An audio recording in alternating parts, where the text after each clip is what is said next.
అన్ని చిన్నాభిన్నమైనాయి.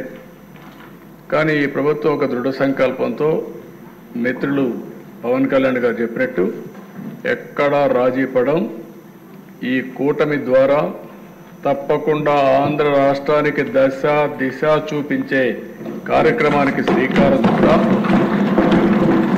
గట్టి పరిపాలనకే శ్రీకారం చుడతాం. సెంటిమెంట్ కూడా గౌరవిస్తాం. పొట్టి శ్రీరాములు గారి యొక్క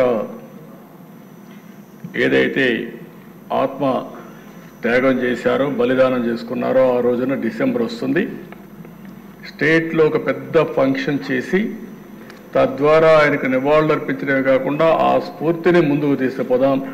ఒక రాష్ట్రం కోసం త్యాగం చేసిన వ్యక్తిని జీవితంలో మన ప్రజలు గుర్తుపెట్టుకునే విధంగా చేస్తాం. కన్యకా పరమేశ్వరి దీనికి కూడా మనం ఆలోచించి ప్రాధాన్యత ఇచ్చాం. ఇంకొక పక్కన ఎప్పుడో స్వాతంత్రం రాక మునుపు డొక్కా సీతమ్మ ఏదైతే గోదావరి దాటి ఆ సైడ్ వస్తే ఎంతమంది వస్తే అంతమందికి ఆమె స్వయంగా వంట చేసి పెట్టి లాంతర పెట్టుకొని వాళ్ళకు రిసెప్షన్ ఇచ్చింది. రాత్రిలో వచ్చినా ఎప్పుడు వచ్చినా స్వాగతం పలికింది. అలాంటి స్ఫూర్తి ఇప్పుడు కూడా ఈస్ట్ గోదావరి ఏ మారుమూల గ్రామానికి వెళ్ళినా డొక్కా సీతమ్మ గారిని గుర్తుపెట్టుకుంటారు. అందుకే మిడ్ డే మీల్ స్కీమ్కి ఆవిడ పేరు అక్కడ పెట్టాం. ఇది ఒక మన పూర్వీకుల్ని మనం గౌరవించుకుంటే మనల్ని మనం గౌరవించుకుంటూ అవుతుంది. అలాంటి సెంటిమెంట్స్ అన్ని కాపాడుకునే బాధ్యత తీసుకొస్తాం. ఇంకో పక్క రాష్ట్రంలో మాకు ఎవ్వరికి కూడా ఇక్కడ అనుమానం లేదు, నాకంటే ఎక్కువ గట్టిగా ఉన్నాడు పవన్ కళ్యాణ్ గారు. ఎక్కడైతే ఈ సోషల్ మీడియాలో కానీ లేకపోతే గంజాయి కానీ ఎవరైతే అరాచకాలు చేస్తున్నారో అరాచక శక్తుల్ని పూర్తిగా కట్టడి చేయాలని డిటర్మినేషన్ వరకు ఉంది. నేను ఒకటే వారి ద్వారా మేమిద్దరం కూడా హామీ ఇస్తున్నాం, ప్రజలకు హామీ ఇస్తున్నాం.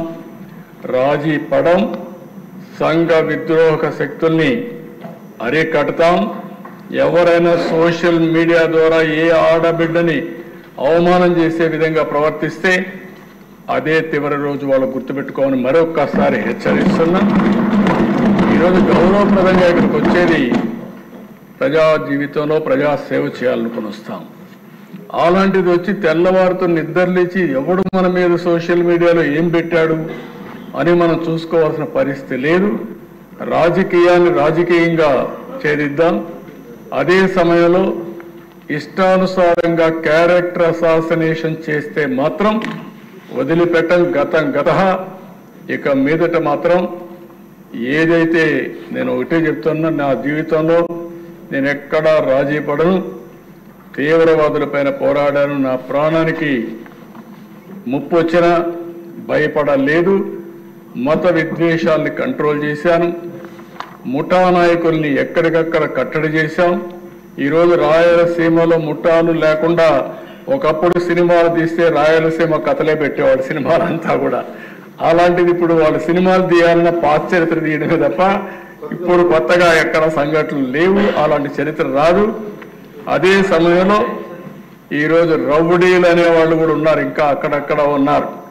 కొంతమంది బ్లేడ్ బ్యాచ్ అవి కూడా ఉన్నాయి. వాళ్ళకు కూడా చెప్తున్నా ఈ సభ ద్వారా, బ్లేడ్ బ్యాచ్ జాగ్రత్తగా ఉండండి. చేస్తే మాత్రం మిమ్మల్ని వదిలిపెట్టను. గట్టిగా కాదు, మీరు ఒక కన్నెర్ర చేసే వరకే కానీ zero tolerance and law and order. There is no second thought. ఇంకా పకడ్బందీగా నిర్వహిద్దాం. పోలీసు వ్యవస్థను ఇప్పటికే ప్రక్షాళన చేస్తున్నాం. ఇంకా అక్కడక్కడ ఉంటే ఒకటి రెండు ఉంటే అవి కూడా వేరేస్తాం. ఎక్కడ చూసినా పకడ్బందీ. నేను ఒకటే మా మెంబర్స్కి ఉండే మెంబర్స్ కోరుతున్నా, మీరు లా అండ్ ఆర్డర్ మీ చేతికి తీసుకోవద్దండి.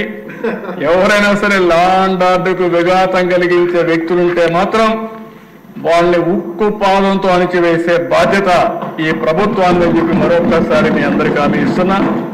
అది కూడా చేస్తాం.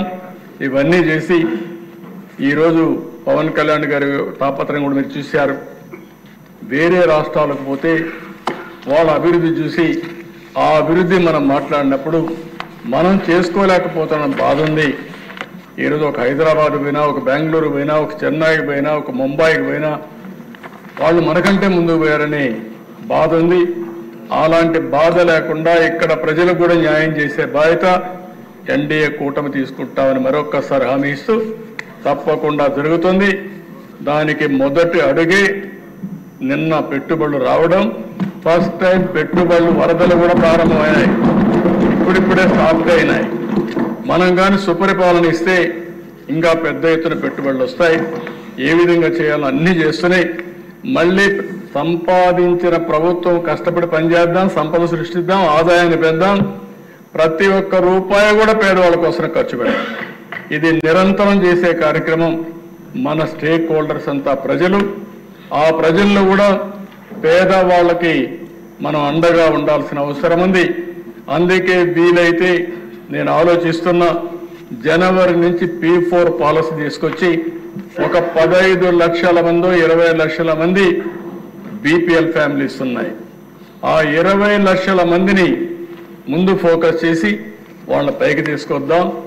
ఆ తర్వాత ఆర్థిక అసమానతలు తగ్గించే వ్యవస్థ కూడా శ్రీకారం చుట్టి నిరంతరం పనిచేస్తామని చెప్పి తెలియజేసుకుంటూ, ఒక పబ్లిక్ పాలసీ ద్వారా ఎన్నో పెను మార్పులు తీసుకొచ్చే అవకాశం వస్తుంది. ఈ అసెంబ్లీ ఒక పవిత్రమైన దేవాలయం. ఈ దేవాలయంలో మనం చేసే నిర్ణయాలు ప్రజల జీవితాలను మారుస్తాయి, భావితరాల భవిష్యత్తును మారుస్తాయి. ఈరోజు ఇక్కడ కూర్చొని ఆనందంగా చెప్పుకుంటున్నామంటే, అమెరికాకు పోయే ఇండియన్స్లో ప్రపంచంలోనే అమెరికాకు పోయే వాళ్ళు ఎక్కువ మంది భారతీయులు. అందులో 3,30,000 మందిలో 56% తెలుగు వాళ్ళంటే, ఆ తెలుగు వారు పోవడానికి ఫౌండేషన్ వేసింది మనమే. అది చూసినప్పుడు